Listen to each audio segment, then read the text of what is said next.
그리스 로마 신화에 전쟁이 나옵니다. 그 전쟁 중에 가장 유명한 전쟁은 트로이 전쟁입니다. 그리스 연합군과 트로이 간에 전쟁이 일어났습니다. 사소한 문제였습니다. 그렇지만 이 전쟁은 매우 심각하게 벌어졌고 10년여간의 전쟁의 시간을 겪게 됩니다. 그리스 연합군이 트로이 지역을 점령하려고 했지만 이 지역이 난공불락의 성이었기 때문에 도저히 침공할 수가 없었습니다. 그래서 꾀를 냅니다.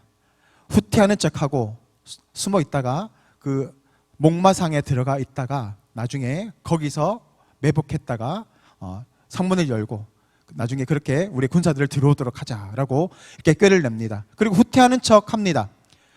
그것을 본 트로이 군대들은 그리스 연합군들이 도망갔다라고 하면서 자기가 이겼다라고 생각하면서 승리의 자축연을 벌입니다.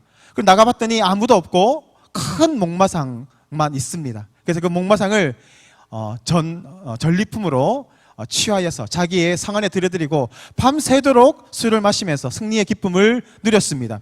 그렇게 술에 취해서 잠에 골아 떨어졌고 그때 목마 안에 숨어있던 군사들이 몰래 나와서 상문을 엽니다. 그때 숨어있던 그리스 연합군들이 들어와서 이 땅을 트로이 지역을 점령하게 되는 것, 그것이 바로 트로이 전쟁의 이야기입니다. 이것이 우리에게 주는 교훈이 무엇입니까? 완벽한 외부 상황이 있다 할지라도 사실 내부적 문제로 인하여서 무너질 수 있게 된다는 것입니다. 아무리 강력한 힘이 있고 능력이 있다 할지라도 내부적인 문제가 있다면 순식간에 무너져 버리고 말게 될 것이다 라는 것입니다. 우리의 인생도 그러한 경우를 경험할 수 있습니다. 나는 잘 해왔다고 생각하고 나는 열심히 살아왔다고 자부하지만 뚜껑을 열어보니까 내실이 없고 또 문제들로 인하여서 그동안 힘들게 쌓아왔던 공든탑들이 한순간에 무너져 버리게 되는 경우들도 우리는 경험할 수 있습니다. 그런 상황에 맞닥뜨리게 되면 정말 당황스럽겠죠. 어찌해야 될 바를 모를 겁니다. 나는 정말 열심히 살아왔는데 하나님 나라를 위하여서 정말 충성되게 살아왔는데 심판의 자리에서 봤더니 그게 아니라고 한다면 얼마나 당혹스럽겠습니까? 얼마나 난처하겠습니까? 물릴 수도 없고 그런 상황 가운데 빠지지 않도록 하기 위해서 하나님은 우리에게 오늘도 말씀을 허락하여 주십니다. 우리의 모습을 바라보게 하시고 말씀의 빛을 비추셔서 우리 속에 있는 죄악들을 바라보게 하시는 줄 믿습니다.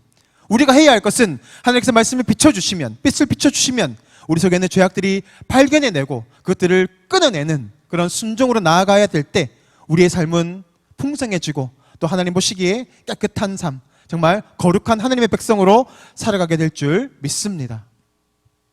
오늘 에스라가 서 있습니다. 그는 지금 매우 고무되어 있습니다. 왜냐하면 이제 하나님의 성전을 지을 수 있기 때문입니다. 왕의 조소가 떨어졌고 또 총독들이 그들 돕겠다고 했고 또 수많은 금과 은들이 모였습니다. 백성들이 한마음 한뜻으로 성전을 짓는데 한마음 한뜻이 되어서 모였습니다. 에스라는 드디어 포로 생활이 끝나고 드디어 하나님의 성전을 지을 수 있겠다라는 기쁨 가운데 사로잡혀 있습니다. 그 순간에 누군가가 에스라를 향하여서 나아옵니다. 그리고 매우 놀라운 이야기를 합니다. 그것이 바로 어떤 이야기입니까?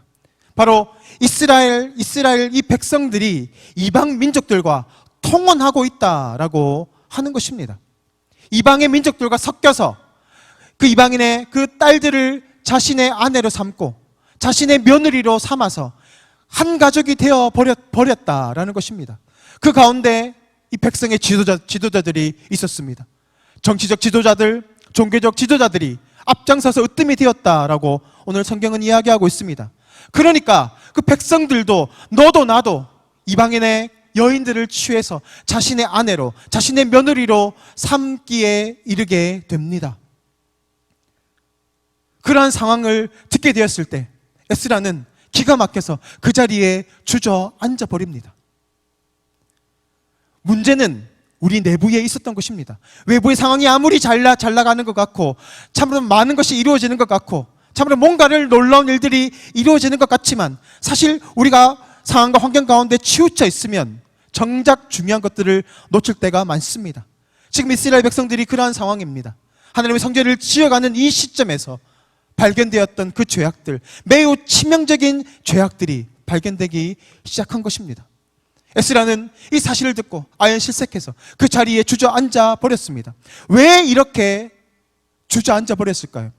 이방인과 통혼을 한다는 것은 단순히 이방인의 여인을 데리고 온다는 의미가 아닙니다. 더 큰 의미가 있습니다.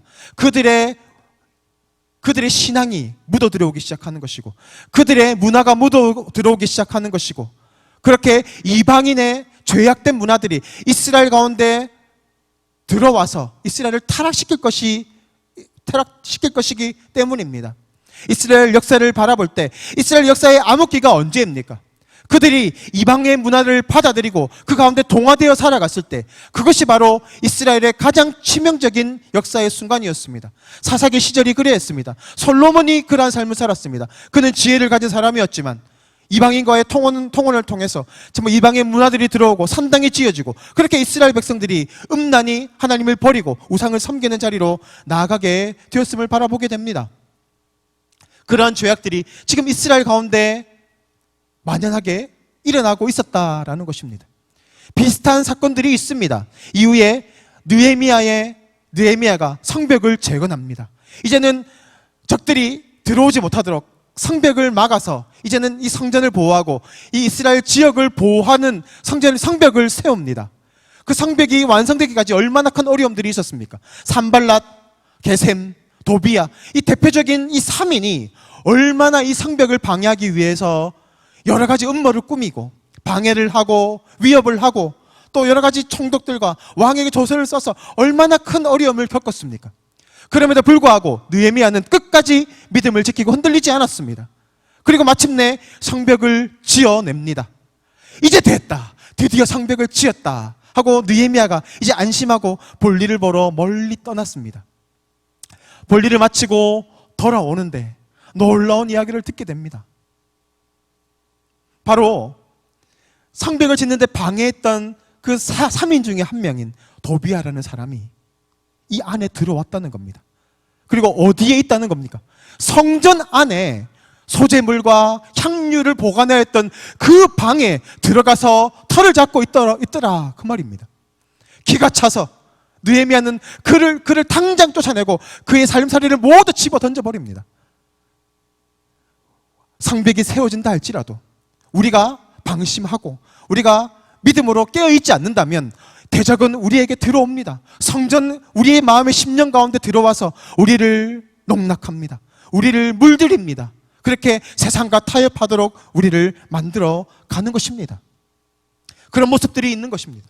오늘 에스라가 기가 차서 앉아있는 이유가 바로 이것입니다. 이스라엘 가운데 통혼이 일어나서 그들의 문화가 이스라엘 가운데 들어와서 지금 70년을 포로 생활하고 겨우 들어왔는데 또 다시 그런 문화가, 그런 일들이, 죄악들이 이 민족 가운데 일어났던 것을 바라보게 될 때 얼마나 기가 막히겠습니까? 그래서 그는 주저앉아 있는 것입니다. 이러한 어려움의 상황 가운데에서 에스라가 택한 것은 무엇입니까? 그 자리에 엎드렸습니다. 그리고 하나님을 향하여 부르짖기 시작합니다. 회개의 기도를 드리는 것입니다. 바로 오늘 에스라 10장 1절 말씀에 지금 에스라가 취하고 있는 반응이 나타나고 있습니다. 에스라 10장 1절 말씀을 우리 다 같이 믿음으로 읽겠습니다. 에스라가 하나님의 성전 앞에 엎드려 울며 기도하여 죄를 자복할 때에 많은 백성이 크게 통곡하며 이스라엘 중에서 백성이 남녀와 어린 아이의 큰 무리가 그 앞에 모인지라. 에스라가 하나님 앞에 부르짖기 시작합니다. 이 민족의 죄를 부르짖기 시작합니다. 그것은 하나님께 대한 회개했음과 동시에 이스라엘 백성들에게 이것이 얼마나 큰 죄인지를 알리는 역할을 했습니다. 그러자 수많은 사람들이 모여들기 시작합니다. 얼마나 기가 찼을까요? 70년 동안 그렇게 고생을 하면서 와서 한다는 것이 또 이방의 민족과 하나가 되어서 이방의 문화를 쫓아가는 그런 어리석은 모습을 행하고 있는 이 백성들을 봤을 때 얼마나 기가 찼겠습니까? 그래서 에스라는 6절 말씀에서 이렇게 기도하고 있습니다. 같이 있습니다. 말하기를 나의 하나님이여 내가 부끄럽고 낯이 뜨거워서 감히 나의 하나님을 향하여 얼굴을 들지 못하오니 이는 죄악이 많이 정수리에 넘치고 우리 허물이 커서 하늘에 미침이니이다. 그가 이렇게 하나님 앞에 기도하고 부르짖었을 때 수많은 사람들이 그의 기도 소리를 들었습니다. 그들 역시도 이것이 죄악인 줄을 알았습니다. 그렇지만 지도자들이 먼저 모범을 보입니다. 죄악의 모범을 보여서 괜찮다, 타협하는 모습을 보이니까 이 백성들도 그렇게 넘어갔던 것입니다. 그런데 에스라가 통곡하면서 하나님 앞에 무릎을 꿇고 자신의 이 민족의 죄악을 부르짖고 하나님 앞에 울부짖었을 때에 이스라엘 백성들은 그것이 이 민족의 큰 죄악임을 다시 한번 깨닫게 되고 그들 역시도 나이가 많은 사람에서부터 어린 나이에 이르기까지 다 같이 그 자리에 모여서 하나님을 향하여서 부르짖기 시작합니다. 죄가 드러나는 것, 그것은 때로는 아픕니다. 우리를 힘들게 합니다. 수치스럽습니다. 고통스럽습니다. 그렇지만 이것이 치유되지 않고 끊어지지 않는다면 이것은 골마서 더 썩어가서 우리 영혼을 완전히 병들게 만들고 결국에는 돌아오지 못하도록 우리를 만신창이로 만들어버리게 될 것입니다. 하나님은 부흥을 이루시기 전에 먼저 그곳에 회개의 은혜를 허락하여 주십니다. 회개 없는 부흥은 없습니다. 모든 기독교 역사를 봤을 때 수많은 부흥의 역사들이 있었지만 그 이전에 반드시 회개의 역사가 있었음을 우리는 기억해야 합니다. 우리 동부교회가 점점 분위기가 좋아지고 있습니다. 부흥의 불길이 점점 불타오르고 있습니다. 그때 우리에게 필요한 것이 무엇이겠습니까? 이 부흥을 즐기는 것이 아닙니다. 먼저 우리의 죄악을 돌아보아야 합니다. 우리의 마음의 성전이 하나님이 미워하시는 죄악이 없는지, 세상과 타협하고 살아가는 이 죄악된 모습은 없는지를 돌아보아야 한다는 것입니다. 그래야 우리 영혼이 살아납니다. 그렇게 해야 우리의 가정이 살아나고 우리의 교회가 살아납니다. 교회가 살아날 때 이 지역이 살아나고 열방이 살아나게 될 줄 믿습니다. 그 시작이 우리 동부교회가 되기를 원합니다. 그 시작이 동북의 성도님들의 심령에서부터 시작되기를 소망합니다. 때로는 이 죄악이 드러나는 것이 너무나 고통스럽습니다. 그러나 그것은 하나님의 은혜입니다. 예수님은 물고기 2마리, 떡 5개로 오병이어의 기적을 이루어갔지만 악한 우리의 대적 사탄 마귀는 우리의 죄악을 가지고 오병이어의 기적을 일으킵니다. 죄악은 그 자리에 멈춰 있지 않습니다.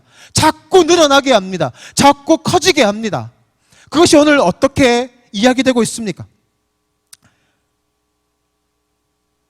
이스라엘 백성들 가운데 자손들이 결혼을 하고 자손들이 늘어갑니다. 자식을 낳게 됩니다. 그 자식을 통해서 손자가 또 만들어집니다. 그렇게 가문이 세워져 가는 것입니다. 그때 돌이키는 것이 얼마나 힘들겠습니까? 그때 다시 이 죄악을 끊어내는 것이 얼마나 힘든 일입니까? 우리가 이 죄악을 끊어내지 않는다면 이 죄악은 자라나서 결국 우리의 심령뿐만이 아니라 우리의 가정과 우리의 교회와 또 이 지역사회를 변화시키고 결국 이 나라를 무너뜨리게 되는, 그렇게 장성하는 힘이 있습니다. 오늘 주님께서 우리의 죄악이 드러나게 하시기를 원합니다. 여러분 심령 가운데 있는 그 죄악들이 드러나기를 원합니다. 끊어내는 역사가 결단이 오늘 우리 가운데 있기를 원합니다. 에스라가 회개하였을 때에 모든 백성들이 함께 주님 앞에 부르짖고 회개의 기도를 드립니다. 그리고 이 회개라는 것은 하나님께 회개의 기도로 시작하는 것이지만 반드시 삶의 의지와 결단으로 연결되어야 합니다. 이스라엘의 그 회개의 모습이 있습니다. 이스라엘의 회개와 순종의 모습이 어떻게 일어나고 있습니까? 이방 여인들과 그들 사이에서 낳은 자녀들, 그리고 그들이 섬기는 우상과 문화에까지 그 땅에서 추방하였습니다. 엄청난 결단이 있었던 것입니다. 외과적 수술을 감행한 것입니다. 정이 들었겠지요. 사랑하는 그 피부치가 이방의 피가 섞였기 때문에 이 이스라엘 백성들은 그 피부치까지도 과감하게 끊어내는 결단을 합니다. 자신의 살을 잘라내는 결단을 하는 것입니다. 그렇게 우리가 철저하게 회개하고 철저한 순종 가운데 있을 때 하나님은 그 백성을 구원하시고 회복시켜 가십니다. 그 민족을 살려내시는 것입니다. 오늘 우리 영혼이 살아나기를 원합니다. 우리가 살아나려면 어떻게 해야 할까요? 내 속에 타협하였던 그 모든 죄악의 문제들을 끊어내야 할 줄 믿습니다. 안식일에 범하는 그 문제들, 헌금의 문제들, 나의 그 삶의 순종의 문제들, 예배에 관한 문제들이 있습니다. 여러분의 삶에 용서하지 못하고 사랑해내지 못하고 기다려주지 못하는, 비판하고 판단하는 그 죄악의 문제들이 오늘 끊어지기를 주님의 이름으로 소망합니다. 우리가 우리 살을 자르는 느낌으로, 그런 심정으로 이 죄악을 고백하며 나아갈 때 하나님은 우리를 회복해 가실 줄 믿습니다. 우리가 회복되어질 때 우리 영혼이 살아나게 될 것이고, 우리의 가정이 살아나고, 우리 자녀들이 살아나고, 우리 교회가 놀랍게 부흥하게 될 줄 믿습니다. 오늘 그러한 축복의 시작이 이 자리 가운데 시작되기를 간절히 소망합니다. 이 시간 다 같이 이 말씀을 생각하면서 다 같이 기도드리겠습니다. 사랑과 은혜가 풍성하신 하나님 아버지, 오늘 말씀을 통하여서 우리의 모습을 돌아봅니다. 우리의 죄악을 바라봅니다. 주님, 이 죄악을 우리가 타협하였고 끊어내지 못하고 여전히 눈 감고 살았음을 고백합니다. 주여, 오늘도 우리 속에 있는 이 죄악들이 끊어지게 하여 주시옵시고, 발견되게 하여 주시옵시고, 다시금 새로워지는 놀라운 은혜의 삶을 살아낼 수 있도록 주님 역사하여 주시옵소서. 우리의 힘과 능력이 되시는 주 예수 그리스도 이름으로 간절히 기도드리옵나이다. 아멘.